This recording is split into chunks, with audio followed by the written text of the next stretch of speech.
CES Day 1 2011. Holy cow. I'm Will from Tested. I'm Norm from Tested. We're here. Woo. We are walking the show floor today. We are going to see crazy stuff. Awesome, beautiful, wonderful things. What are you looking forward to, Norm? Wonderful things. More robots. Robots. Robots. This is just the lobby. We haven't even gone inside the halls yet. There are like 4 halls. Let's go. Let's get to it. I choose Hall U.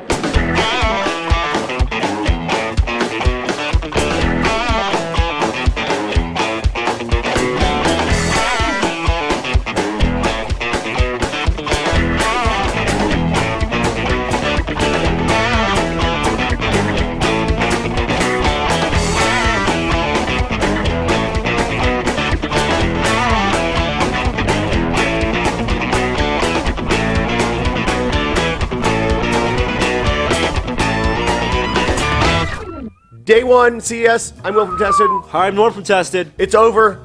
Finally. Not as bad as yesterday. I don't feel as exhausted. Why was yesterday was awesome. Today is more awesome. We saw amazing stuff today on the floor of CES. Yeah, I 2011. think we covered like maybe 30% of the actual floor space. A lot of walking. But we did see some good stuff. Let's cover the highlights. Yeah, okay, so NVIDIA's Tegra 2. Yes, we stopped by the NVIDIA booth. They showed off the Tegra 2 It's games. an ARM Cortex-A9 processor, a whole boatload of cores, and real graphics. We saw this game. Yes. I believe it was, what was it called? Dungeon Destroyers. Dungeon I something. don't remember. They'll say there's a clip. We're talking about Tegra 2, and, well, this is the first crazy multi-platform game I've seen. This game is running on a Android tablet, on a Windows PC, and on a PS3. Playing multiplayer with other people on the other platforms, which is something I don't think, I mean, outside of Shadowrun, was that game? Shadowrun? Shadowrun did Xbox 360, PC. It's a really unusual thing. So, NVIDIA's Tegra 2 is great.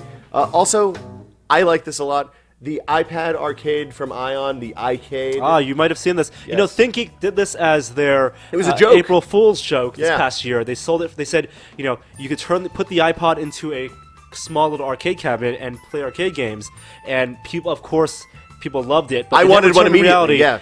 Ion turned it into reality. It's only $100. So it's neat. It uses a Bluetooth connection to the keyboard. So you have a 8-way joystick and like 6 or 8 buttons. I can't remember. We played some Asteroids.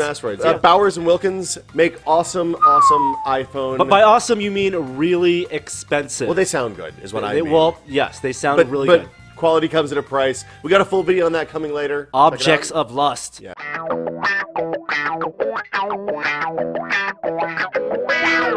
Do you like the MakerBot, Norm? I'm very fond of our MakerBot. I love the MakerBot. We got to spend some time today with Bree Pettis, who is the MakerBot. He's like the guru. He's the mad scientist behind MakerBot. MakerBot has gotten so big, they have a booth. Pretty substantial booth at CES. Yeah. The MakerBots they had there, much nicer than the well, they have the Thingomatic, which is the 2nd generation MakerBot. It's like ours. It's fully upgraded, but bigger build area and new Z stage. So all that wobble stuff I spent hundreds of hours fixing. LED lights. Yeah, they blinged it out. It was totally rad. We have a full interview coming with him, and I have MakerBot envy right now. I feel very inadequate. Will had to control himself. It was bad. We saw Minority Report. Well, we didn't see Minority Report. We saw something. We saw a big gesture interface device. I waved my hands. I made gestures. It was pretty magical. 60 touch points per thing. It was the Perspective Pixel, I think. One of the. It's the same thing as on the Lenovo tablet, as on the Lenovo all-in-one that we saw yesterday. It has the technology that lets people make big capacitive touchscreens, which is brand new. Yeah, so 24-inch panels. No, these were 32-inch panels. panels. Oh my god, it was that big? Yeah, so they had 9 of them in the grid tied to one HP computer. Yes. Perceptive Pixel is the name of the software. They debuted at TED a couple of years ago. It's that guy. It's that guy that did that awesome presentation. Super the multi-touch awesome. Revolution. Yeah. Pre-iPhone. I also got to play some a game. I'm here with Norman Chan, noted StarCraft 2 addict. Norm, you're playing StarCraft on a multi-touch panel.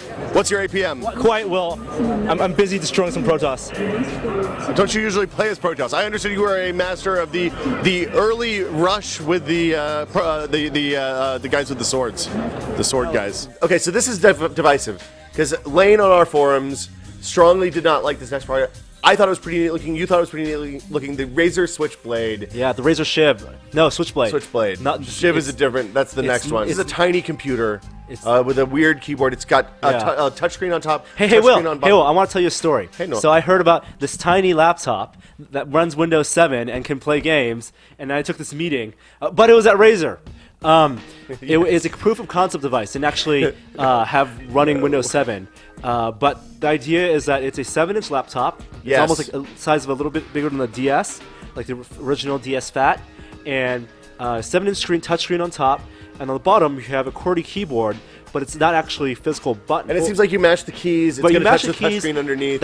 Magic's going to happen. Right. So it's not individual. Not each key is an individual trigger. So it's not anything ridiculously expensive like the OLED Optimus keyboard or something like that. Right. It's one big touchscreen underneath physical keys that can show different images. And theoretically, you'll be able to play Quake and other cloud games on this when it comes out. And maybe even real games, depending on what graphics they put in it. It seems like it's Atom now, but maybe something else later. So I think this is actually for mobile Windows gaming, which not a lot of people believe in. I think this could make that work if tied properly to a cloud gaming service. Norman, are you a pilot? I am now. No, you are not. I am now. So don't ever get in a plane with Norman Chan behind someone said the this yoke. is where I almost crashed a plane. I didn't almost crash a plane. I landed a plane. I don't know how you say you almost didn't land the plane without saying you almost crashed the plane. An airplane. I've never seen anybody swerve onto the runway and do. It was like normally you kind of get. This were you not safe on the ground? Gentle down. It was terrifying. We got a full video. Basically, Mad Catz is making this. Really, I'm not a flight sim guy, but I thought this was pretty cool. It's like a control panel for a Cessna or a small beach turboprop, whatever. A small private passenger plane. $1,200. Requires 15 USB connections. That is you need like 3 hubs to make that work. It was pretty awesome. It was pretty cool. Yeah. Are you going to become a flight sim guy now? I'm going to get a pilot. This is not looking good, people.